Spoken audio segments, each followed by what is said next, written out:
La vie des idées, avec Mathieu Bock-Côté. Chers amis, ici Mathieu Bock-Côté et bienvenue à La vie des idées. La question de l'école est assurément une de celles qui suscite le plus de passion dans le monde d'aujourd'hui. Autour d'elle, ce sont les visions du monde contrastées qui s'opposent et on pourrait même dire des philosophies qui s'affrontent fermement. Quel doit être le rôle de l'enseignant en classe? Quelle culture transmettre? Que peut-on demander à l'élève? Quel monde doit-on lui transmettre aussi? Quelle doit être la place des nouvelles technologies en classe? Ces questions traversent le débat public et n'appartiennent pas seulement aux pédagogues, encore moins à ceux qui se pilotent l'éducation à partir du ministère du même nom. Ces débats viennent d'être relancés par le livre « Osons l'école » d'Hugo Cavenaghi et Isabelle Sénécal aux toutes nouvelles éditions Château d'encre. Je reçois aujourd'hui l'auteur principal ainsi que Patrick Andrize qui anime le site Pour une école libre. Messieurs, bonjour. Bonjour. Bonjour. Alors, Hugo Cavenaghi, je ne massacre pas votre nom? Cavenaghi, non, ça va. Question de base, le titre de votre ouvrage, Osons l'école. Question première, qu'est-ce que l'école québécoise en ce moment n'ose pas et que lui proposez-vous fondamentalement à la manière d'une thérapie de choc ou à tout le moins d'un grand élan? Dans ce livre, tout d'abord, c'est un livre grand public. C'est un livre qui s'adresse bien évidemment au monde dans l'enseignement, mais aux parents, aux grands-parents qui s'intéressent de près à l'éducation. Je pense qu'on fait les choses depuis des années de la même façon. Je pense que le système éducatif actuellement ne se requisitionne pas. Fait les choses comme si tout allait bien et le monde ne changeait pas. Puis on s'aperçoit que le monde est en ébullition. On nous annonce des bouleversements comme jamais dans l'humanité. Et on constate que en classe, c'est comme si c'était l'éducation, c'est comme si c'était en dehors de la traque, puis non, tout va bien. On n'est pas conscient, je pense, actuellement, puis c'est un peu le thème de principalement ma partie, dans la première partie, ou la deuxième partie plus technique, qui est plus d'ordre pédagogique par ma collègue à l'innovation pédagogique. Donc c'est un peu ça, on ne se tient pas compte de ce qui est l'évolution de la société, entre autres les technologies, mais pas juste les technologies. Il y a beaucoup de découvertes également qui ont été faites au niveau des neurosciences pour comprendre un peu plus comment l'apprentissage se fait dans la tête des gamins. Et c'est comme si on en tenait peu compte, on va dire. Je vous relance néanmoins, vous dites les choses se font comme d'habitude, sans trop changer, une forme d'habitude de reconduite toujours. Mais quelles sont ces habitudes toujours reconduites? Quelles sont ces choses finalement qui ne changent pas? Il y a principalement en classe où on s'aperçoit que on est encore beaucoup dans une structure de déversement de connaissances. J'ai encore un collègue dernièrement qui me faisait part qu'ils étaient en train de rénover leurs locaux de classe et les enseignants demandaient encore à avoir une estrade dans la classe. Donc on est encore beaucoup dans une dynamique où on transfère des connaissances aux jeunes. Donc c'est une classe régulière avec un tableau. Je dis à la blague, le tableau des fois est devenu blanc à place de vert. Mais on reste dans cette dynamique-là. On pousse des contenus, on pousse des savoirs. On laisse les élèves, entre guillemets, passifs dans les classes. Donc on parle de 25 heures par semaine au Québec. Et ça a ce que ça a comme résultat actuellement. On voit bien que les jeunes décrochent, les jeunes cherchent du sens à l'apprentissage, en ont peu. Que ce soit les élèves plus en difficulté comme les élèves les plus habiles au niveau des apprentissages sont démotivés. Et ça fait en sorte qu'on critique beaucoup le système actuellement. Dernière question avant de passer la parole à Patrick Andrize. Depuis plusieurs années, on a entendu une critique assez ferme de l'école québécoise venant par exemple de la Fédération autonome de l'enseignement, mais aussi venant de plusieurs intellectuels, des chercheurs, qui disaient que justement que l'école avait sacrifié l'autorité du professeur, avait sacrifié la transmission de connaissances au profit des fameuses compétences. Autrement dit, pour vous, c'est une critique qui n'était pas fondée, cette critique qu'on a beaucoup entendue sur une vingtaine d'années, sinon 25 ans dans le débat public. Là, vous touchez un point qui est important, c'est le fameux débat connaissance versus compétence. Je pense que c'est en train de rentrer un peu dans le discours. On ne peut pas être compétent si on n'est pas connaissant. Donc, les détracteurs de l'approche par compétence qui disent c'est juste de la réflexion sur pas grand-chose. On ne peut pas être compétent si on n'est pas connaissant. Ça, c'est important de le spécifier. Les compétences, c'est la mobilisation de connaissances dans un contexte pour répondre à une problématique. La différence maintenant, c'est que les compétences sont beaucoup plus accessibles. Ça ne veut pas dire qu'elles sont facilement accessibles, mais elles sont beaucoup plus accessibles. Donc, on était jadis dans une théorie, il fallait inculquer des connaissances aux jeunes qui étaient soit dans la tête des profs, soit dans les bibliothèques, soit dans les encyclopédies.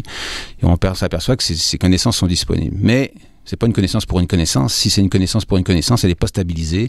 Et bien souvent, on s'aperçoit que Après quelques temps, l'élève ne retient pas du tout. Il n'y a pas de sens. S'il n'y a pas de sens, l'apprentissage est beaucoup moins positif. Patrick Andriese, vous animez le site Pour une école libre qui s'est fait l'écho à certains égards des critiques, appelons ça, de la philosophie de la réforme scolaire, mais pas seulement, votre champ d'intervention est plus vaste. Est-ce que vous partagez le jugement de M. Kavenaghi qui soutient que, d'une certaine manière, nous vivons encore à l'heure d'une pédagogie des connaissances, une pédagogie classique de la transmission presque d'autorité d'un savoir consacré? Je ne suis pas sûr que ce soit le cas. Mais j'aimerais d'abord revenir un petit peu sur l'ouvrage de M. Kavenaghi, que je salue. L'ouvrage que je salue, parce que ce qui me paraît intéressant, c'est... moi, ce qui m'anime beaucoup, c'est la diversité en éducation. C'est la liberté en éducation. Et donc, que des écoles puissent faire comme M. Hugo Kavenaghi fait dans son école, je trouve ça très bien. Et ce que j'ai encore trouvé de mieux dans son livre, c'est qu'il admette qu'il ne faille pas nécessairement imposer ça à toutes les écoles. Il ne s'agit pas de faire une nouvelle réforme qui appliquerait les recettes magiques que M. Hugo Kavenaghi aurait trouvées dans son école. Maintenant, pour dire qu'on fait toujours la même chose dans les écoles, là, je ne suis pas tout à fait d'accord. Je dois avouer que ce qui s'est passé récemment au Québec, le Québec a quand même passé par des réformes pédagogiques qui ont transformé ce qui s'y passait. Je pourrais parler depuis les années 60 même. Et donc, moi, je dirais qu'il faut peut-être... mettre un peu un frein sur ce genre de mouvement. Je ne suis pas sûr qu'il faille faire beaucoup plus de choses. Ce n'est pas tellement de nouveautés dont nous avons besoin, la nouveauté pour la nouveauté, mais je pense qu'il faut avoir de la prudence. Et moi, je serais d'avis qu'il faut recouvrer ou il faut redécouvrir une vertu qui serait la prudence. Et on pourra en parler, par exemple, par rapport à certaines découvertes ou à certaines modes que l'on trouve à l'école. Je vous relance néanmoins sur la première question, c'est-à-dire le portrait qui nous est fait pour l'instant, c'est une école qui serait encore attachée exagérément, plus qu'on ne le croit, au principe d'autorité, et transmettrait encore de manière... presque sous le signe d'une verticalité assurée, un savoir classique à la manière d'une connaissance à transmettre de haut en bas fermement. Est-ce que ce diagnostic pour vous correspond à ce qui se fait dans l'école québécoise? Je dois avouer d'abord que moi, personnellement, j'enseigne mes enfants à la maison. Donc j'ai un peu des difficultés à être un bon témoin pour savoir ce qui se passe. Mais si on en croit les programmes, et ce qu'eux ont voulu faire, si on prend par exemple le cas du cours de CR, on sent bien qu'il y a eu une diminution de la valeur, disons, des enseignements. Il y a eu moins de faits qui étaient enseignés et une plus grande ouverture, par exemple, au dialogue ou aux aspects qui seraient sociaux. Et donc, et l'animateur, enfin, le professeur devenant l'animateur d'une classe. Donc, je ne pense pas que ça soit vrai, bien que je suis certain que dans certaines écoles, il y a des résistances par rapport à cette relégation du professeur qui serait devenu un simple animateur, un coach, disons, pour la classe.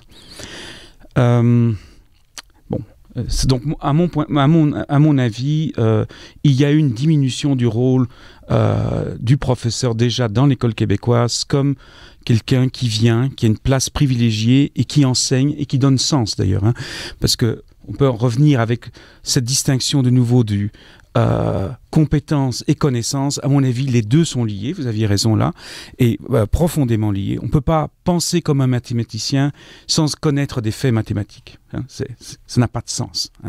Et donc, pour avoir une démarche de mathématicien, il faut déjà avoir beaucoup de connaissances, beaucoup de choses, de matériaux sur lesquels on peut dialoguer.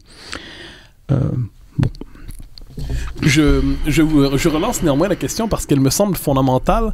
À partir du livre Osons l'école, ce qui me frappe en fait, c'est le contraste des diagnostics qui sont faits à propos de l'école entre d'un côté votre ouvrage et celui d'autres ouvrages. Donc évidemment, il y a une diversité de philosophie, diversité de points de vue, mais j'aimerais vous entendre savoir comment expliquez-vous alors cette critique récurrente depuis, je pense au livre Main basse sur l'éducation, mais on pourrait penser aux essais de Jean Larose, et on pourrait penser aussi aux critiques de la réforme Chagnon dans les années 90 et Robillard ensuite. Donc, ça fait probablement depuis le début des années 90 que les témoignages se multiplient à tout le moins chez certains intellectuels, dans certains mouvements de professeurs, comme quoi il y aurait une dévaluation de l'autorité du professeur, une dévaluation de l'école comme institution, et surtout, donc justement, une déconstruction progressive des connaissances. On a vu avec des approches presque, disons, très étranges comme le socioconstructivisme et tout ça. Donc, comment expliquez-vous alors la présence récurrente,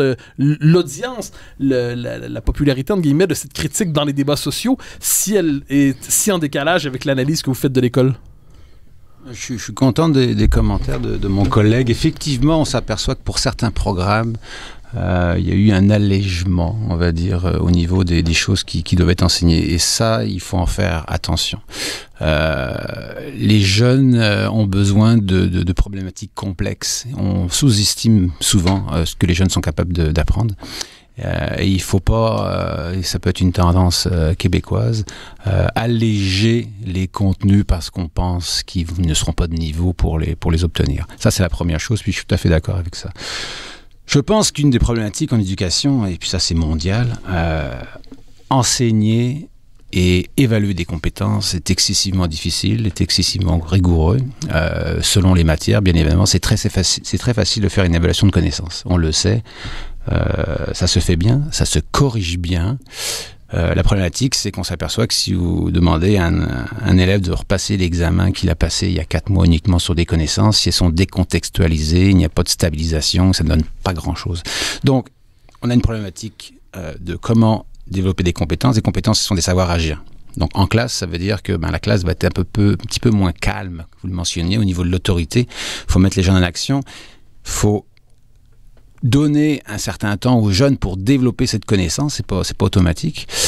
Et après, il faut l'évaluer. Et ça, évaluer une compétence, donc un savoir agir, c'est complexe. Donc, c'est certain que, on a plusieurs collègues qui, devant cette montagne, ont tendance peut-être à revenir sur quelque chose qui fonctionne bien. C'est rassurant d'avoir 36 élèves devant soi qui ne disent pas un mot, qui écoutent.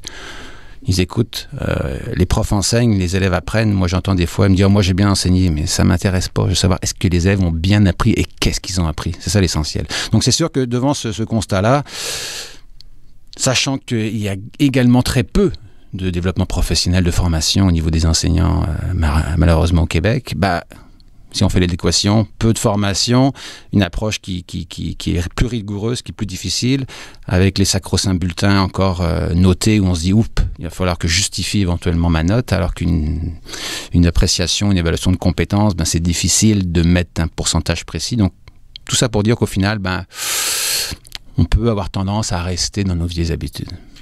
Patrick Andriese, sur cette question de la transmission connaissances, compétences, ainsi de suite, c'est un débat qu'on a vu, en fait, qui a pris beaucoup d'ampleur depuis 20 ans, qui s'est peut-être même fossilisé, c'est-à-dire une forme d'alternative absurde entre soit être compétent, soit être connaissant, ainsi de suite. Mais vous évoquiez tantôt le fait qu'il y a eu une baisse relative des connaissances exigées, et au-delà même du mot connaissance, qui est un peu technique, de la culture, du savoir, et ainsi de suite, qu'il y a une action à transmettre. Pouvez-vous nous donner quelques exemples de cette dévaluation progressive des connaissances dans le parcours scolaire d'une manière ou de l'autre? Ce qu'on peut dire, c'est que on sait par exemple qu'au Québec, le nombre d'heures qui sont consacrées au français a fortement diminué au fur des dernières décennies. Je sais aussi de la part d'éditeurs, par exemple, qui voulaient mettre plus de contenu dans les manuels de CR, qu'on leur a dit de retirer du texte. Parce que, ce qu'on refusait, le refus de l'approche encyclopédique, je crois. Voilà. Il fallait que ça soit simple et qu'on puisse faire ça de manière simple. D'ailleurs,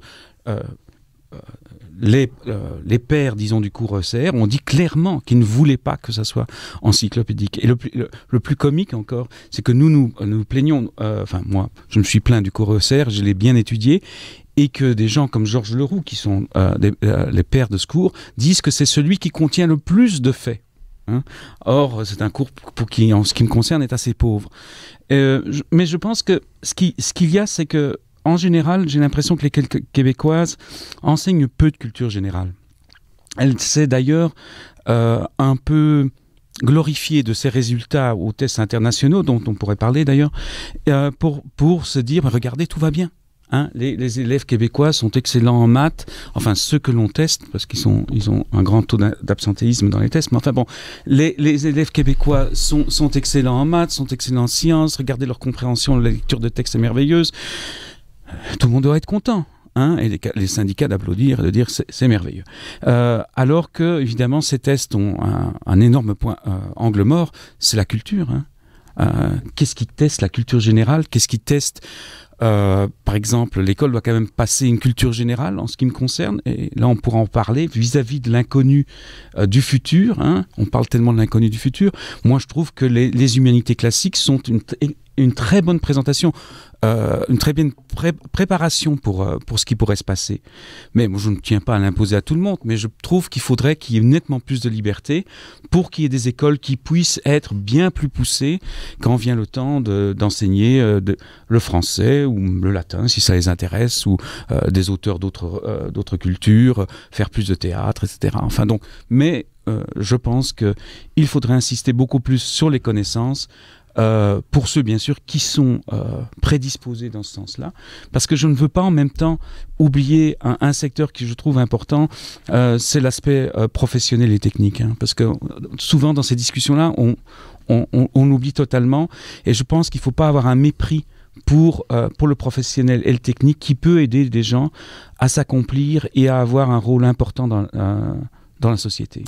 Vous avez évoqué, Patrick Landry, la notion de culture générale, et je me tourne vers vous, Hugo Kavenaghi.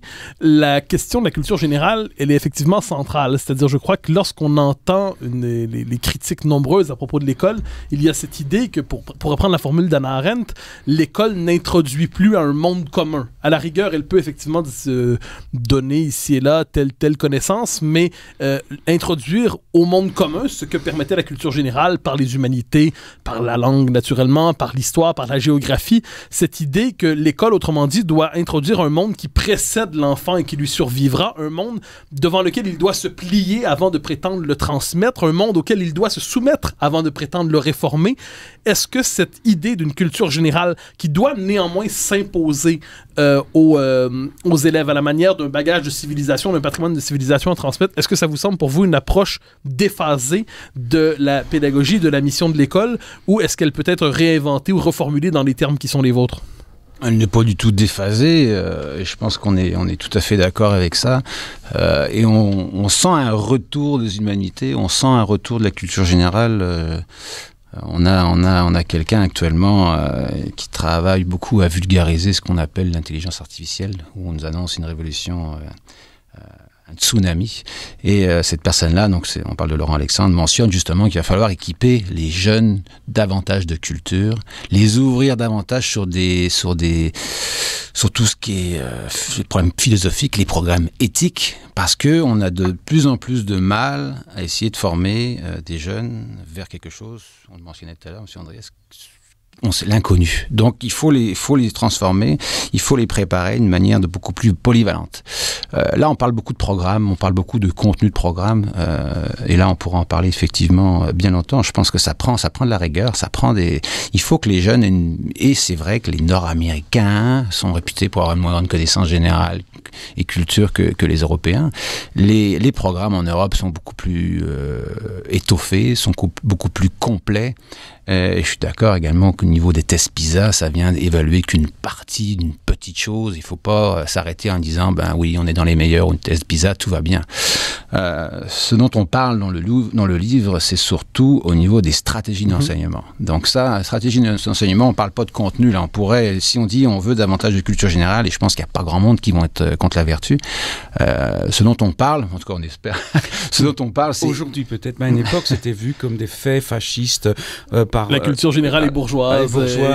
Donc fasciste. C'est peut-être vrai. Aujourd'hui, on est peut-être revenu à un peu plus de raison, mais... Ce qu'on veut, nous, c'est que ces contenus-là, qu'ils soient X, Y, Z, soient plus facilement assimilables. On veut qu'ils puissent être appris plus facilement, et on parle beaucoup de variations d'apprentissage. Et M. Andriès disait, ce qu'on fait au Collège Sainte-Anne, ce n'est pas une recette. On y travaille, on réfléchit, on expérimente avec des enseignants. Hein.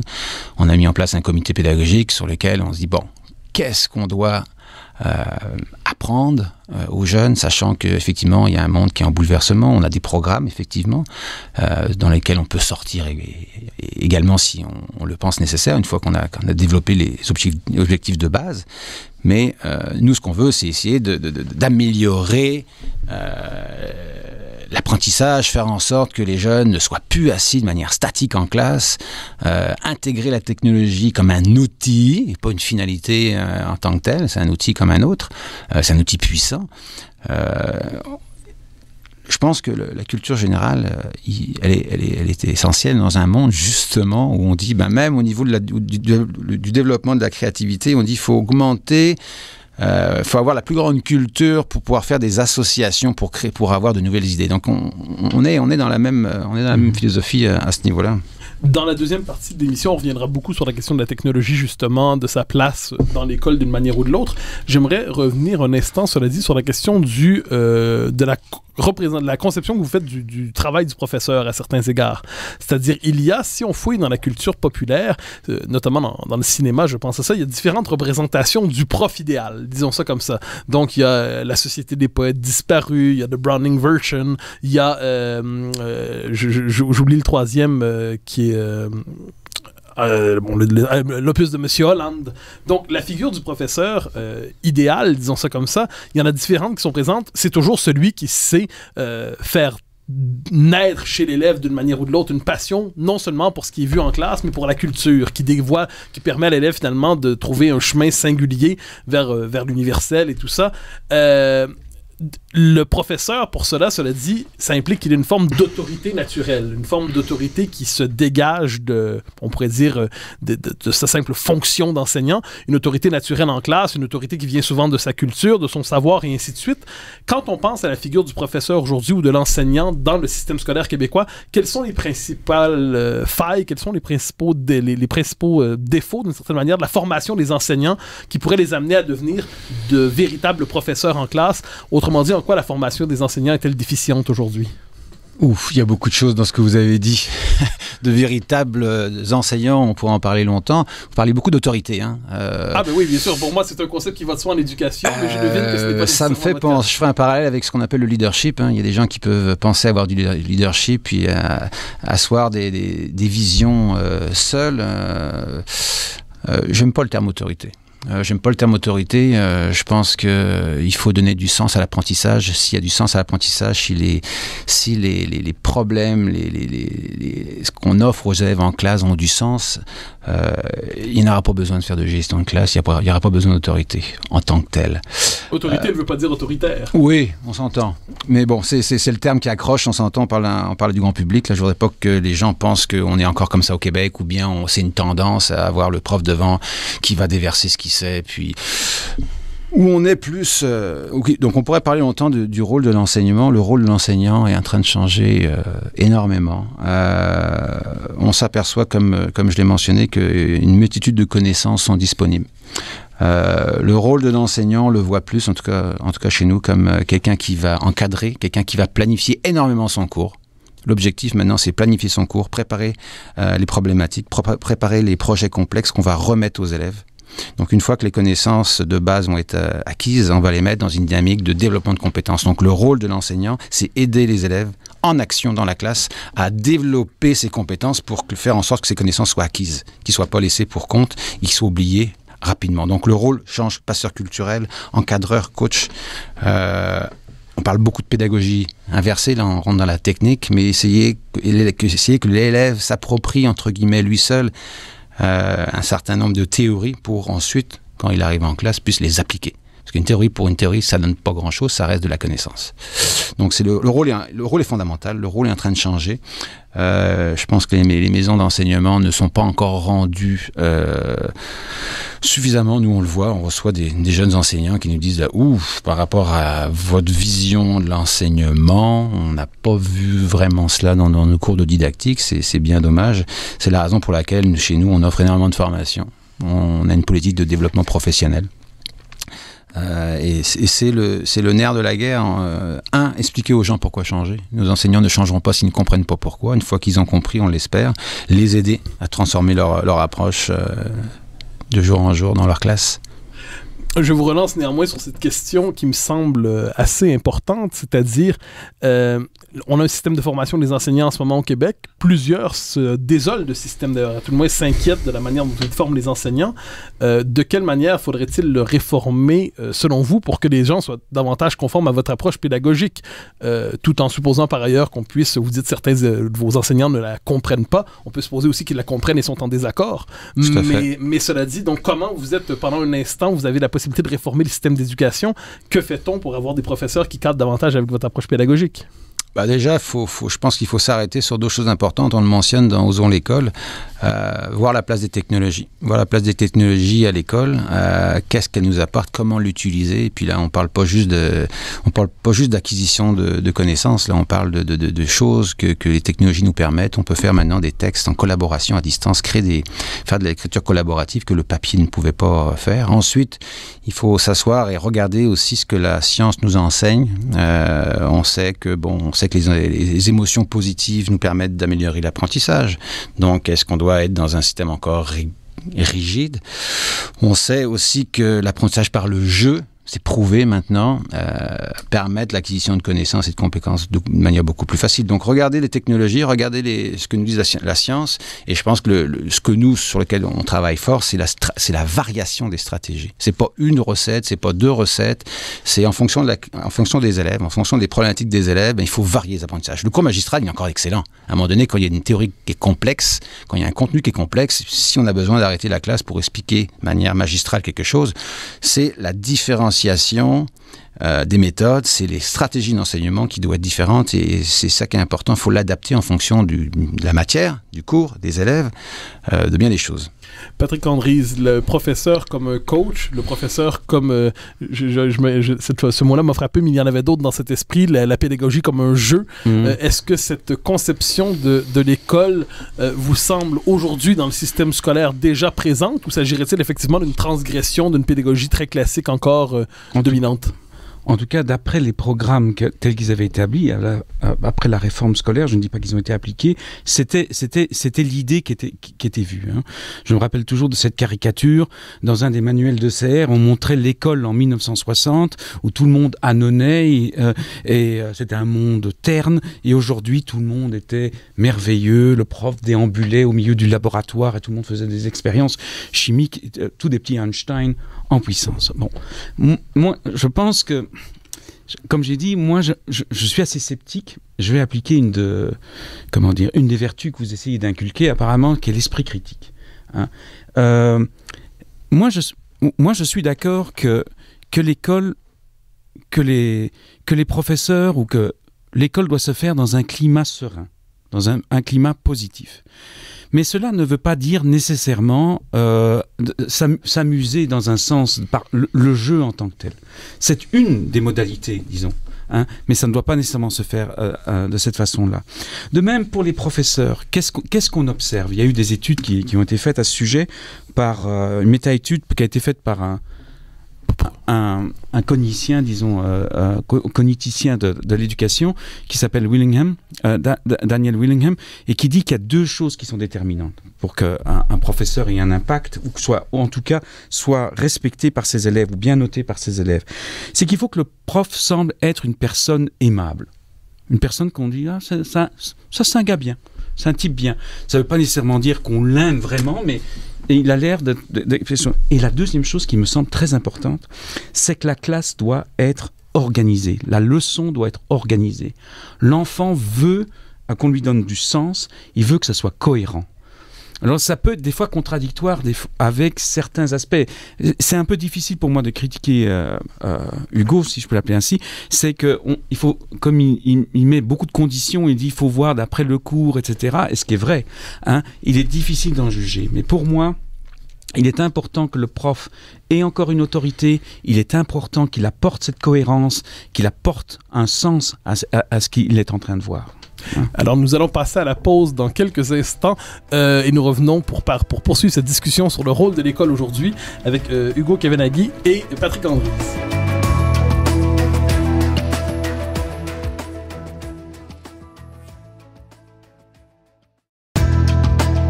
Chers amis, nous sommes de retour à la Vie des idées pour la deuxième partie de cette émission consacrée à la question de l'école. Quelle philosophie doit l'inspirer? De quelle manière enseigner? Que doit-on transmettre? Des questions essentielles.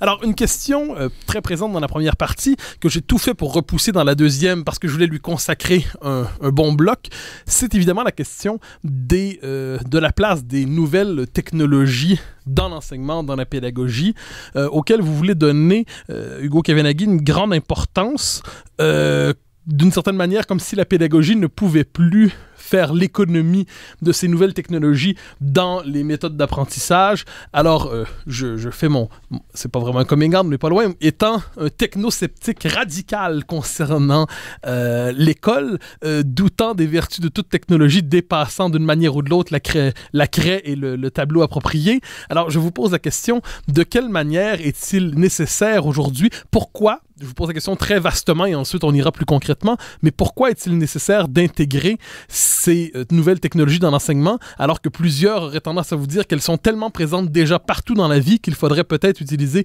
l'école pour mettre l'enfant à l'abri minimalement de l'impérialisme technologique? Écoutez, je vois vraiment pas. Puis si vous posiez la question à mes 200 enseignants aujourd'hui, je vous retire toutes les machines, aussi bien pour vous que les élèves. Je pense que j'aurai une révolution. Les enseignants ont appris à se servir des technologies comme toutes les professions actuellement dans le monde. C'est un outil que moi je considère comme formidable. C'est un outil qui permet de faire beaucoup de choses qu'on ne peut pas faire avec un simple papier. C'est certain que cet outil-là, il faut l'utiliser à bon escient. Si on reste dans une stratégie ou une approche davantage de cours magistral, vous retirez les machines immédiatement parce que c'est contre-productif. C'est prouvé, on l'a essayé, ça fait quand même 10 ans au Collège Sainte-Anne qu'on intègre les technologies concrètement en classe, c'est-à-dire que chaque élève a une machine entre les mains. Ça peut être un iPad, ça peut être un ordinateur, ça pourrait être un téléphone. Si on continue à avoir une approche centrée sur le déversement de connaissances, effectivement, l'outil n'a aucune ou pratiquement aucune utilité. Cet outil-là, il va être disponible pour faire l'acquisition de connaissances dans une dynamique de stratégie beaucoup plus active en classe. Il va permettre aussi certaines applications, que ce soit au niveau des iPads, des téléphones, de faire des applications qu'on ne pouvait pas faire avant.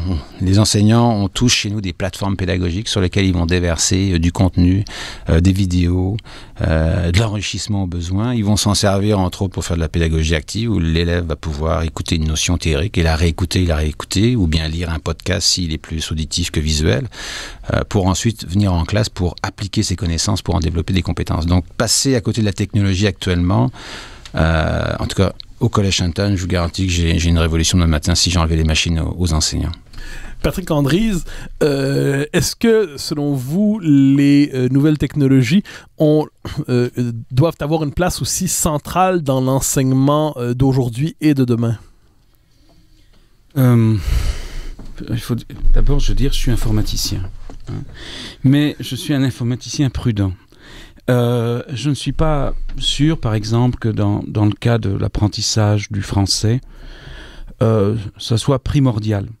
Bien que je vais vous dire que je fasse la classe à la maison avec mes garçons et je vais de temps en temps prendre un extrait vidéo ou un extrait audio pour leur dire « Tiens, ça te rappelle ça » ou « Regarde, je vais te faire lire, je ne sais pas, ce poème par quelqu'un de bien. » Et là, j'ai aucun problème. Mais ce que je crains, et ce n'est pas très clair à discerner dans votre ouvrage, c'est la fascination de la technologie. Moi, mes enfants envoient leurs devoirs par électronique pour être corrigés en France, etc. Donc, je ne suis pas technophobe, mais je trouve qu'il faut faire attention. Il y a des notions de base à avoir. C'est un peu comme... J'ai un garçon qui a 14 ans et que actuellement, il fait des maths. Il doit faire Thalès. Et il a toujours recours à sa calculatrice pour faire Thalès, alors qu'il devrait pouvoir simplifier des fractions. Hein. Et donc, je dois le tenir loin de sa calculatrice, parce qu'en faisant le calcul lui-même, à la main, et en simplifiant les fractions, il verra plus vite, en fait, le résultat. Il comprendra mieux le résultat vers lequel on va. Hein. Il va obtenir 2/5, et c'est une fraction qui est pas réductible, plutôt que un chiffre long qui veut rien dire. Il va voir des choses mieux. Donc il faut faire attention, pas être technophobe, mais ne pas être fasciné par l'informatique. On a eu ce problème avec les tableaux blancs qui, à mon avis, étaient juste une annonce purement comme ça. Le gouvernement devait faire quelque chose. Donc moi, sur certains sujets, il faut faire attention. Et puis il y a une notion qu'on oublie, ce qui marche le mieux quand même, bien que ça ne soit pas sexy, en éducation, c'est la pratique, c'est la répétition. Alors c'est pas sexy, alors le bon enseignant, qu'est-ce qu'il va faire? Il va varier la pratique. Il va revoir les choses d'un autre angle. Mais il ne faut pas être fasciné nécessairement par les choses. Il y a un effort à fournir. Apprendre une langue étrangère, par exemple, surtout si elle est morte ou elle n'est pas parlée comme l'anglais un peu partout, c'est un véritable effort. Il est difficile de s'en passer. Ce qui ne veut pas dire qu'on ne peut pas appliquer, par exemple, des logiciels qui vont proposer des mots, les prononcer correctement, pour avoir justement cette pratique. Donc. Alors, je me permets de reformuler la question un peu autrement, c'est-à-dire, je n'ai jamais rencontré personne qui s'oppose, par exemple, à l'introduction appelons ça, de supports pédagogiques divers qui, d'une manière ou de l'autre, appartiennent au registre des nouvelles technologies. Mais les débats dont on parle beaucoup, c'est la place, par exemple, du cellulaire en classe, que le ministre de l'Éducation en France, Jean-Michel Blanquer, vient de congédier en disant ça n'a pas sa place en classe. Ou encore la place du iPad, ou encore, vous évoquez justement des textes collaboratifs, alors que certains ont tendance à croire que l'écriture devrait demeurer un acte individuel. Et la question que je vous pose, c'est celle aussi d'un enseignant, mais au niveau universitaire. Moi, je note une chose, chez les étudiants, ça fait 10 ans que j'enseigne, et ce que j'ai constaté, c'est une baisse radicale de la capacité de concentration. C'est-à-dire, c'est pas que les machines avec des écrans n'existaient pas auparavant, mais ils n'étaient pas aussi présentes dans nos vies. Or là, ce qu'on constate, c'est que si autant un étudiant est capable d'être pendant 25 minutes devant son écran à entrer en interaction de manière étrange avec lui, autant que si on lui demande d'écouter en classe sans avoir son écran, eh bien c'est presque lui faire violence. Mais n'est-ce pas paradoxalement une violence nécessaire au sein de l'institution que d'arracher justement l'élève? Vous dites vous auriez une révolution dans votre classe. Peut-être est-ce que c'est symptomatique justement d'un problème, c'est-à-dire est-ce que c'est pas la présence de ces nouvelles technologies, est-ce qu'elles ne viennent pas saboter le rapport pédagogique et saboter la condition même de l'acquisition de connaissances qui nous intéresse tous, c'est-à-dire la capacité de concentration? Écoutez, vous avez entièrement raison à ce niveau-là. C'est pas, comme je le mentionnais, c'est pas la technologie ne doit pas être une finalité en éducation, c'est un outil. Il faut le sortir 5 minutes dans la classe, on va le sortir 5 minutes dans la classe. Il faut sortir pendant 50 minutes pour une autre raison, il faut le faire. Je pense que là, on parlait de répétition, c'est certain, c'est prouvé depuis longtemps que la répétition permet d'acquérir et de stabiliser le... Je pense qu'il faut pas penser qu'il y a une méthode, c'est une multitude de méthodes, c'est une variation des stratégies. Moi, ce que j'aime actuellement chez nous, c'est qu'on pense, on réfléchit, on analyse. J'ai une directrice, Isabelle Sénécal, à l'innovation pédagogique, qui ne fait que ça de la journée, de regarder ce qui se fait à droite et à gauche, de regarder les études, pour justement avoir un regard critique sur cette nouvelle méthode ou cette nouvelle tendance. Ou pour s'arrêter, on a quand même un comité pédagogique de 18 profs. Nous, on est des praticiens. On n'est pas des philosophes, on n'est pas des journalistes, on n'est pas des chercheurs, on est des praticiens qui regardons, qui analysons et qui mettons en place dans le milieu et qui constatons les résultats. Le Collège Sainte-Anne, ses élèves réussissent le mieux au Québec au niveau des examens du ministère, qui sont quand même des examens du ministère relativement axés sur les connaissances. Donc on s'est dit que notre approche ne doit pas être si mauvaise que ça, parce que les connaissances, elles sont là, et puis je vous dis, on a quand même des résultats qui sont probants. On le dit, il faut de la persévérance, il faut de l'effort. Quand on parle de ludification de l'enseignement, on pense que les élèves vont faire des jeux, vont rien apprendre. Non, il faut de la rigueur, il faut que ce soit planifié, il faut que ce soit pensé, il faut que ce soit préparé. On parlait tout à l'heure d'organiser, on parle d'enseignement explicite, d'organiser. Il ne faut pas que ce soit fait du jour au lendemain, rentrer en classe, puis on va faire un projet sur n'importe quoi, qui n'a aucune rigueur. Il faut que ça se base sur un plan de cours. Quand je disais tout à l'heure, il faut que le cours soit planifié. Le travail principal d'un enseignant maintenant, c'est planifier son cours. C'est quoi les objectifs? Qu'est-ce que je veux qu'ils apprennent? Est-ce que ça a du sens? Quels outils j'ai besoin? Est-ce que c'est un ordinateur où cette fois-ci, on n'a pas besoin, on va faire un débat, pousser les machines, pousser les téléphones pour venir vraiment à l'objectif. Il est où l'objectif? On a toujours l'impression que ces approches-là sont ludiques, donnent pas grand-chose. Ça fait bouger en classe, ça fait bien. Mais je pense que faut passer derrière ça. Ça prend une réflexion, ça prend de la rigueur. On ne s'improvise pas, spécialiste de telle ou telle méthode en rentrant en ordinateur puis en laissant aller les enfants sur n'importe quel outil. Sinon, effectivement, la technologie est contre-productive. Il faut encadrer excessivement la classe. Vous parliez d'autorité, je veux parler d'encadrement, pour faire en sorte que l'outil serve à quelque chose.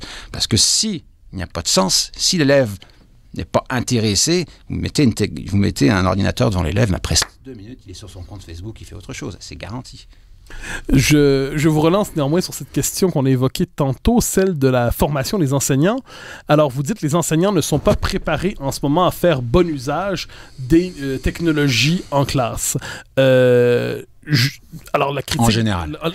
Alors la critique, on reproche souvent aux enseignants quelquefois d'avoir une culture générale insuffisante, qu'ils ne peuvent conséquemment pas transmettre à leurs étudiants. Vous nous dites qu'ils ont une connaissance technologique insuffisante.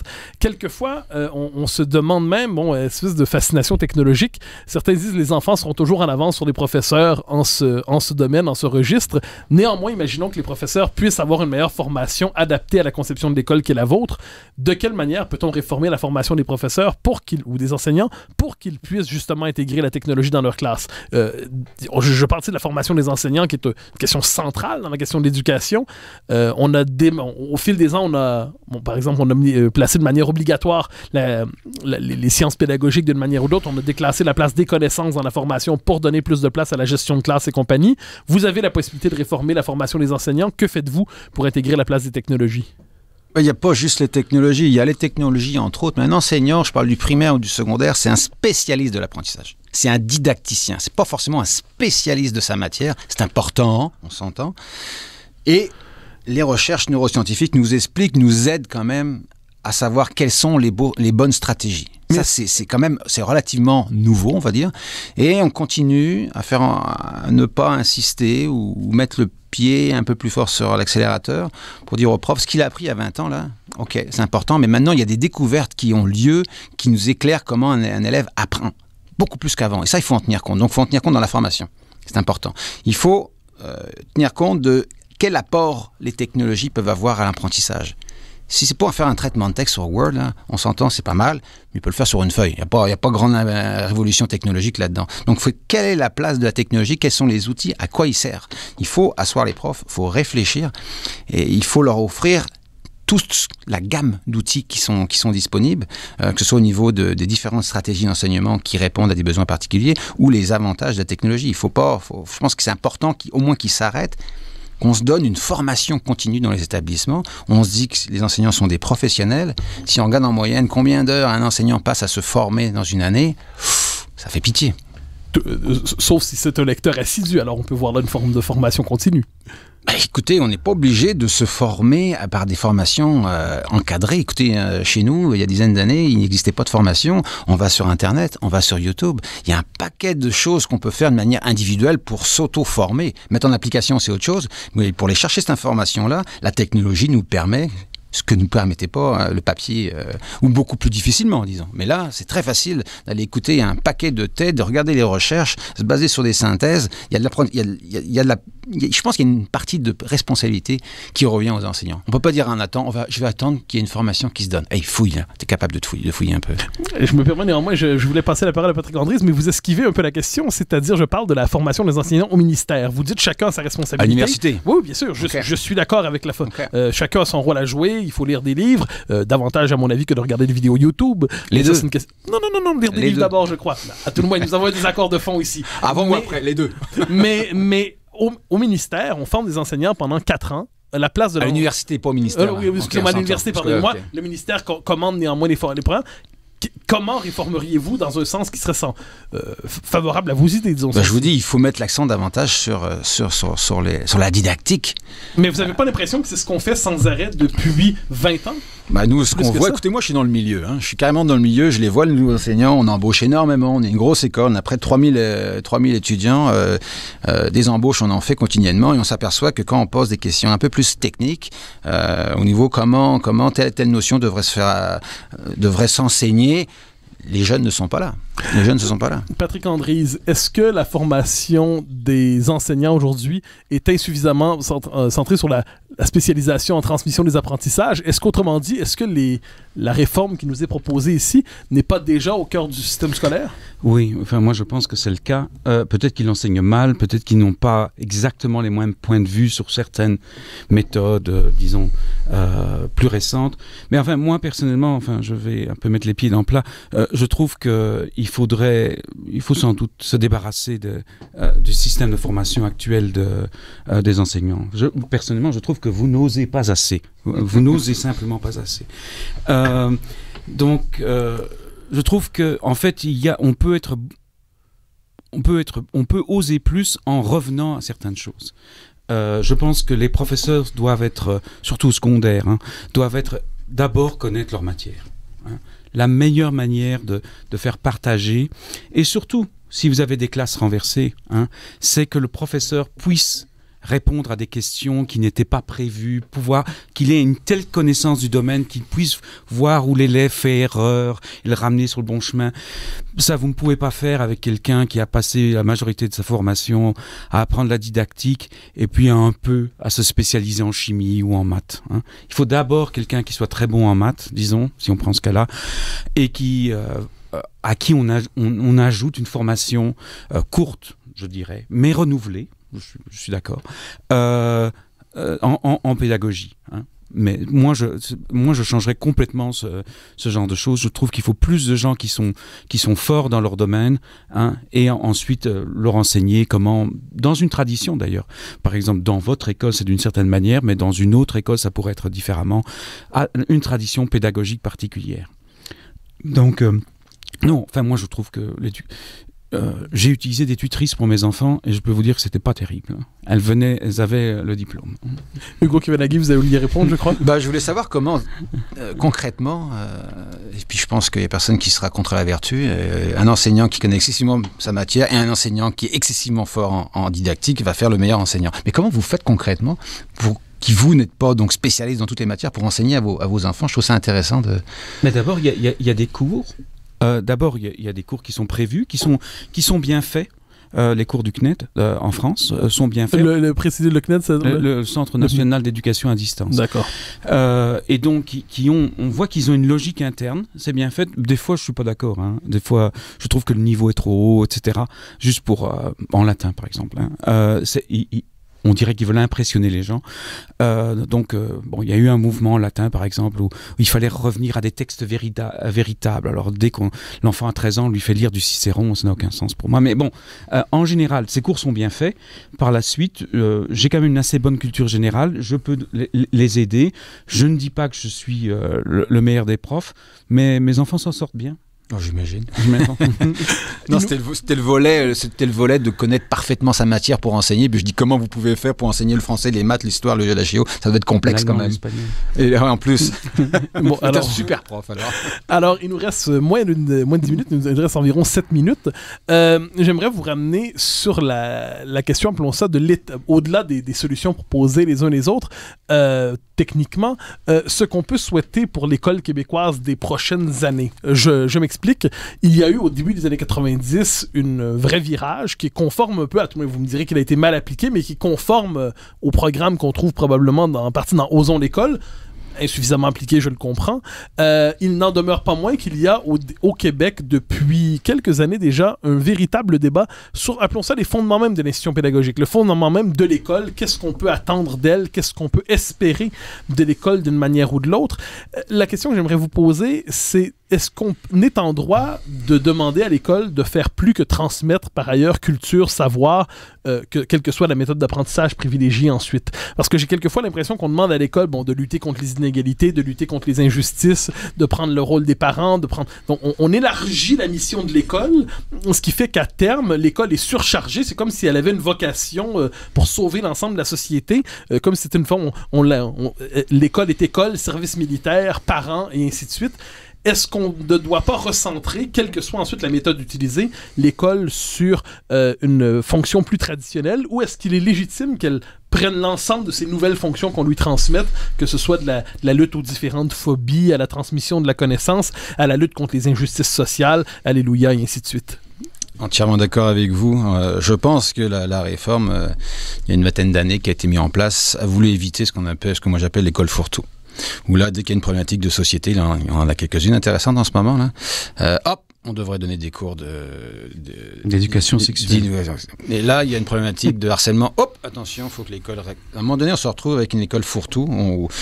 On minimise ou on diminue, parce qu'on s'entend, on a 25 heures d'enseignement par semaine. Hein. Là, on a rentré un cours d'économie financière, donc il a fallu gruger un peu de temps sur le cours de monde contemporain. C'est bien un cours qui est important, là. Donc je pense qu'il faut se protéger par rapport à ça. Il y a des savoirs essentiels, il y a des matières essentielles qu'il faut protéger, et l'école ne peut pas régler tous les maux de la société. Je pense qu'à l'école, par contre, en dehors des 25 heures par semaine, il y a bien des choses qui peuvent se faire. Et je dirais la force de notre institution ou d'autres institutions, c'est justement tout le côté parascolaire où là, les jeunes peuvent développer un paquet de compétences qui sont peut-être pas propres au programme, mais qui vont faire en sorte que les jeunes, moi ce que je dis aux parents là, si on peut réussir dans notre école à vous aider à découvrir le talent de votre jeune pour faire en sorte par la suite qu'il puisse travailler dans le meilleur des mondes, dans le domaine qu'il aime. Donc on le met en situation, on a beaucoup de ce qu'on appelle nous des projets particuliers, des programmes exclusifs, pour que les jeunes, il faut que les jeunes goûtent à un paquet de choses. Ça peut se faire dans le cadre de la classe, mais ça peut se faire aussi en dehors de la classe. Parce que je pense qu'au niveau des matières en tant que telles, il faut les protéger. Il faut les protéger parce qu'il y a toujours des guerres pour rajouter du contenu, puis au final, là, la grille horaire, elle augmente pas, elle reste la même. Donc, il ne faut pas qu'il y ait une dilution des savoirs essentiels.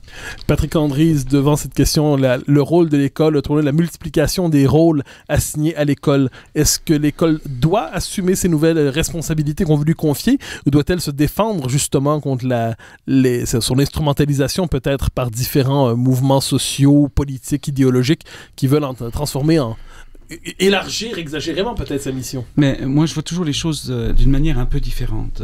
Je dois dire, quand vous me dites ça, vous dites c'est le rôle que l'État veut lui assigner. Hein. Et moi, je trouve que l'État devra avoir le moins de rôle possible par rapport à l'école. On a l'impression que l'État veut moraliser, dans un certain sens, la population par l'école. Et moi, je trouve que c'est pas sa fonction. D'abord parce que l'État est un être amoral. Hein, il ne peut pas imposer sa morale de cette manière-là. Maintenant que des écoles qui serait plus indépendante, parce que ça c'est quelque chose que je voulais vous demander, hein. Quand vous dites oser l'école, j'ai l'impression, est-ce qu'il vous manque pas un peu d'indépendance ou vous n'êtes pas pleinement satisfait dans le système actuel? Attendez, hein. Mais que l'école individuelle veuille faire passer certaines notions. Ça a toujours été le cas des écoles confessionnelles, par exemple. Les écoles confessionnelles voulaient donner une structure, dire ça c'est pas bien, ça c'est bien, etc. Ça, je n'ai aucun problème.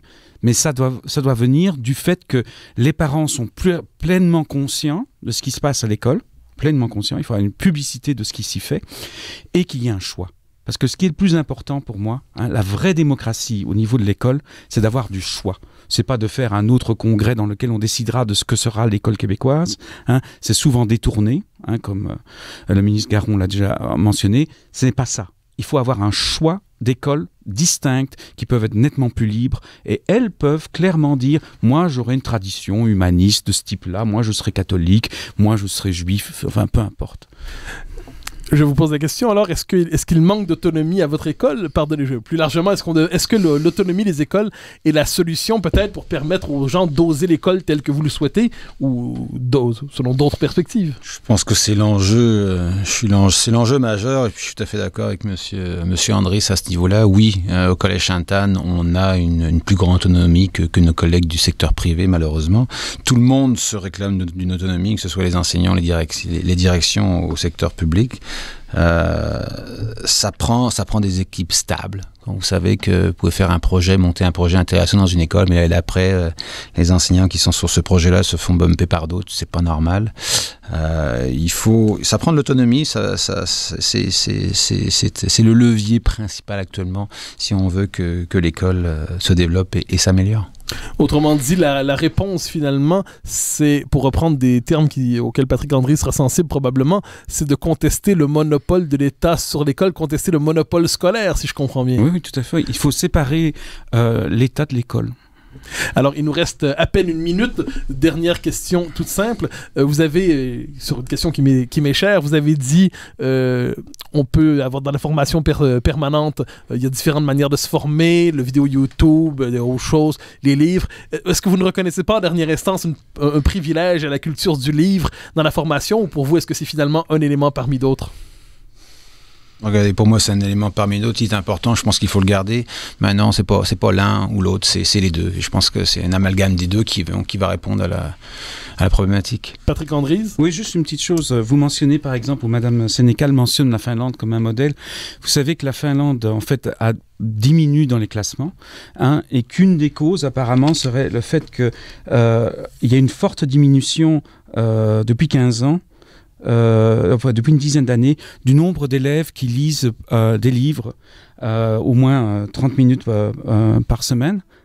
Et c'est passé de la moitié des élèves à un tiers seulement. Alors, sur la question du rôle du livre, sur laquelle nous reviendrons, je vous remercie infiniment pour votre présence ici aujourd'hui dans ce débat sur l'école. Hugo Kavenaghi, Patrick Andries, merci infiniment. Et nous nous retrouvons la semaine prochaine pour un autre épisode de La Vie des idées.